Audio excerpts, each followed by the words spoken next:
안녕하세요. 오늘 여러분과 함께 좀 깊이 들어가 볼 이야기는요. 내가 진짜 원하는 삶은 뭘까? 이런 질문 한 번쯤 해보셨을 텐데요. 바로 이 질문을 정면으로 던지는 작품입니다. 루이제 린저의 소설 삶의 한가운데인데요. 보내주신 여러 서평이랑 소개글들을 보면서 이거 정말 얘기해 볼만 하겠다 싶더라고요. 오늘은 이 자료들을 가지고 핵심을 좀 펼쳐보죠. 네, 루이제 린저. 20세기 독일 문학에서 정말 빼놓을 수 없는 작가죠. 특히 그 보내주신 자료 중에도 있었지만 이 작가가 나치 시절에 투옥됐던 경험이 있잖아요. 네네. 그 얘기가 있었죠. 그게 그냥 개인적인 고통 이런 걸 넘어서서요. 인간의 어떤 내면적인 자유, 또 책임 이런 주제들을 아주 깊게 파고들게 된 계기가 됐다고 해요.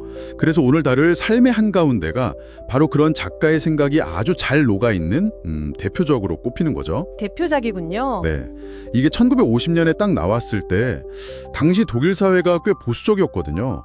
근데 거기에 상당한 파장을 일으켰다는 점도 여러 자료에서 공통적으로 나오더라고요. 그렇군요.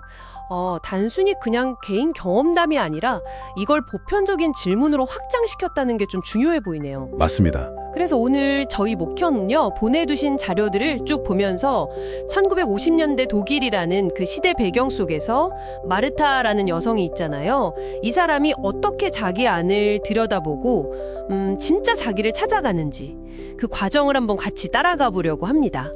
혹시 지금 나답게 산다는 게 뭘까? 이렇게 고민하시는 분들이라면 오늘 이야기가 좀 특별하게 다가올 수도 있을 것 같아요. 자, 그럼 이 흥미로운 이야기 속으로 한번 들어가 볼까요? 먼저 이 소설 삶의 한가운데 하고 작가 루이제 린저에 대해서 조금만 더 짚어보죠. 여러 서평들 보니까 공통적으로 하는 얘기가 있더라고요.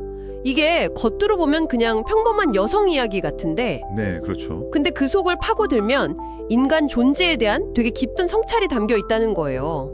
그냥 여성 이야기 이게 아니라 한 인간으로서의 자유, 또 주체성 이런 걸 다루는 작품이라는 거죠. 맞아요. 루이제 린저가 그 보내주신 작가론 자료에서도 나오지만 자기 경험을 문학적으로 잘 승화시킨 작가거든요. 근데 이 작가가 말하는 자유가 단순히 뭐랄까 외부적인 억압에서 벗어나는 것 그것만을 뜻하는 게 아니에요.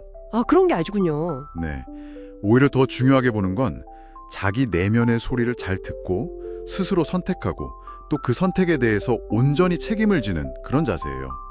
삶의 한가운데 주인공 마르타가 바로 이런 작가의 생각을 정말 온몸으로 살아내는 인물이라고 할 수 있죠. 온몸으로 살아낸다. 네. 그리고 아까 말씀하신 1950년대 독일이라는 배경, 그러니까 전쟁 상처 딛고 사회를 다시 세우면서 뭔가 새로운 가치관을 막 찾던 그 혼란스러운 시대잖아요. 그게 마르타의 내적 고민을 훨씬 더 입체적으로 만들어주는 것 같아요. 말씀하신 그 시대적 배경이 진짜 흥미롭네요.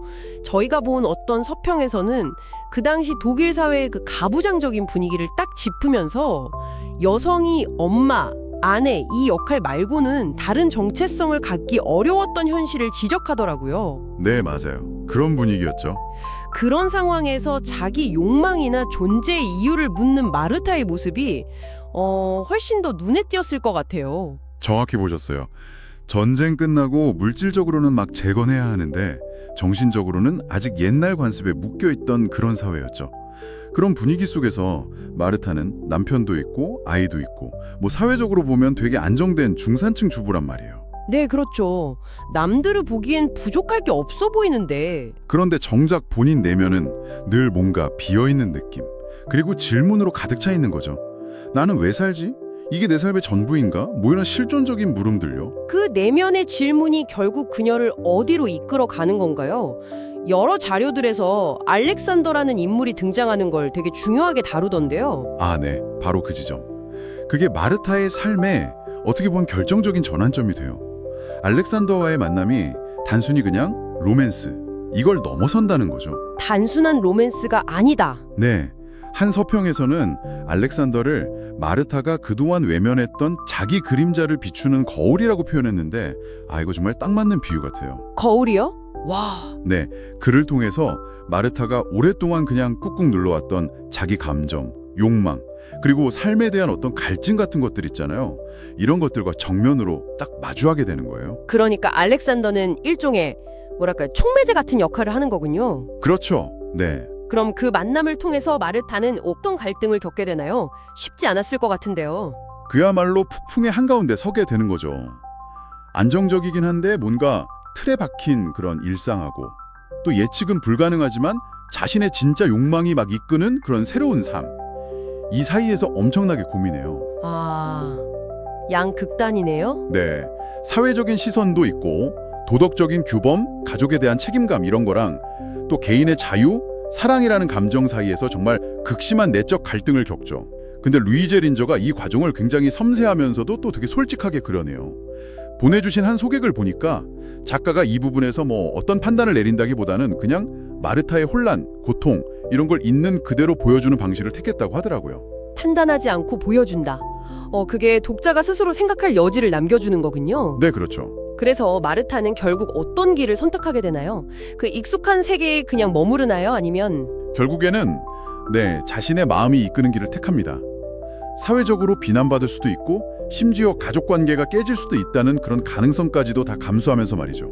와, 대단한 결심인데요. 근데 여기서 중요한 건 이게 그냥 충동적인 일탈 뭐 그런 게 아니라는 거예요. 여러 분석 자료에서도 공통적으로 지적하는 부분인데 그녀는 자기 선택에 가져올 모든 결과를 피하지 않고 온전히 받아들이고 책임지겠다. 이런 결단을 내리는 거죠. 아, 바로 그 지점이군요. 삶의 한가운데라는 이 제목하고 딱 연결되는 느낌인데요. 네, 맞아요. 남들이 만들어 놓은 안전한 그런 주변부가 아니라 좀 고통스럽더라도 내가 스스로 선택하고 책임지는 바로 그곳, 거기가 내 진짜 삶의 중심이다. 뭐 이런 의미로 볼 수 있겠네요. 정확합니다. 예. 다른 사람 시선이나 뭐 사회가 요구하는 역할에 맞춰 사는 삶이 아니고요. 자기 내면의 목소리를 따라서 주체적으로 결정하고 행동하는 바로 그 순간, 그 지점이 바로 삶의 한가운데 미데스 레벤스인 거죠. 이게 작가가 던지는 아주 핵심적인 메시지 중 하나예요. 아, 그래서 이 소설이 단순한 뭐 연애 이야기나 불륜 이야기 이걸 넘어선다는 평가가 많은 이유가 바로 여기에 있었군요. 그렇죠. 내가 진짜 원하는 삶은 무엇인가? 이 근원적인 질문을 던지기 때문이라는 거죠. 보내주신 서평 중에 하나는 이 작품을 실존주의 문학 그 맥락에서도 보던데 어떤 점에서 그런 깊이가 나온다고 보세요? 여러 가지가 같이 작용하는 것 같아요. 우선 아까 잠깐 얘기했지만 루이제 린저의 그 문체 자체가 가진 힘이 있어요. 문체요? 네, 보내주신 자녀들 속에서도 자주 나오는 얘기인데 그 문장이 꾸밈이 없고 되게 솔직하고 단단해요. 그래서 마치 주인공 마르타의 아주 내밀한 독백이나 일기를 내가 직접 엿보는 듯한 그런 느낌을 준다는 거죠. 죄책감, 열망, 분한, 용기 이런 복잡한 감정들을 미화하거나 뭐 단죄하지 않고 그냥 있는 그대로 드러내는 방식이 독자들한테 깊은 공감을 주는 것 같아요. 한 서평에서는 독자를 판단자가 아니라 공감자로 만든다 이런 표현을 썼더라고요. 공감자로 만든다. 와, 그거 되게 흥미로운 표현이네요. 뭔가 판단의 시선이 아니라 이해의 시선으로 보게 만든다는 거군요. 네, 맞아요. 또 다른 요인도 있을까요? 네, 이 작품이 좀 시대를 앞서갔다 이렇게 평가받는 중요한 이유 중 하나가 바로 중년 여성의 시선으로 자아의 독립이라는 문제를 정면에 딱 내세웠다는 점이에요. 아, 1950년대라는 걸 생각하면 그렇죠. 1950년대 독일 사회 맥락을 생각하면 이게 정말 파격적인 시도였던 거죠. 저희가 본 자료 중 하나는 이 점을 그 시몬 드 보부아르의 제2의 성하고 비교하면서 분석하기도 했는데요. 오, 보부아르하고요? 네, 근데 보부아르가 좀 사회 구조적인 측면을 강조했다면 린저는 개인의 내면적인 결단 그리고 실존적인 선택 여기에 좀 더 초점을 맞춘다 이런 차이를 지적하더라고요. 그렇군요. 그러니까 외부 조건뿐만 아니라 내 안에서의 어떤 변화 의지 이걸 더 중요하게 본다는 거네요. 맞습니다. 마르타는 주어진 역할, 그러니까 아내나 엄마라는 그 틀 안에 자기를 가두지 않고 그 너머에 독립된 개인으로서 존재하려고 하는 거잖아요. 네, 어쩌면 이건 뭐 비단 1950년대 독일 여성만의 얘기가 아니라 시대를 넘어서 지금도 많은 사람들이 여전히 고민하는 지점일 수 있겠다는 생각이 드네요. 성별을 떠나서요. 바로 그 점 때문에 이 소설이 진짜 반세기가 넘도록 꾸준히 읽히고 또 공감을 얻는 거겠죠. 마르타의 갈등이나 선택은 특정 시대, 특정 성별의 문제를 그냥 넘어서는 거예요. 나답게 산다는 것, 진정한 나를 찾아가는 여정, 이거는 뭐 인간이라면 누구나 마주할 수 있는 아주 보편적인 질문이니까요. 그녀 이야기는 우리 각자에게 자기 삶을 좀 돌아보고 스스로에게 조금 더 솔직해질 용기를 내라고 계속 말을 거는 것 같아요. 그렇다면 이 작품이 궁극적으로 우리한테 던지는 핵심 메시지는 뭘까요? 자료들을 쭉 보니까 되게 인상적인 문구들이 좀 있었는데요. 예를 들면 진정한 삶은 남이 정해준 길 위에 있지 않다. 오직 당신이 온몸으로 부딪혀 선택한 그 한가운데에 있다. 이런 구절이요. 아, 네. 그 구절 저도 봤어요. 는 때로는 세상의 중심에서 벗어나는 용기가 필요하다. 이 문장도 좀 곱씹어 볼 만하더라고요. 이런 메시지들이 결국 뭘 말하는 걸까요? 결국 이 작품은요. 자유로운 선택의 가치, 그거랑 또 그 이면에 반드시 따라오는 책임의 무게, 이걸 동시에 이야기하는 것 같아요. 선택과 책임. 네. 그리고 그 모든 과정을 통해서 우리가 좀 고통스럽더라도 진정한 자기 자신을 발견하고 성장해 나갈 수 있다는 것을 보여주는 거죠. 마르타의 여정은 우리한테 이렇게 묻는 것 같아요. 안정적이긴 한데 어딘가 좀 공허한 삶. 하고 불확실하지만 내 마음이 진짜 원하는 삶. 이 사이에서 당신은 어떤 선택을 할 거냐고요. 그리고 그 선택이 뭐가 됐든 중요한 건 남 탓하거나 외부 탓으로 돌리는 게 아니라 스스로 결정하고 그 결과를 온전히 감당하는 태도다. 이걸 강조하는 거죠. 아, 단순히 그냥 나 하고 싶은 대로 할래 이런 이기심하고는 분명 다르네요. 다르죠. 네. 내 선택에 가져올 어떤 파장이나 책임까지 다 끌어안겠다. 훨씬 더 성숙하고 용기 있는 자세를 요구하는 것 같아요. 그렇습니다. 자유는 방종이 아니고 반드시 책임이라는 무게를 함께 가져간다는 것. 루이제 윈저는 바로 그 지점을 놓치지 않아요.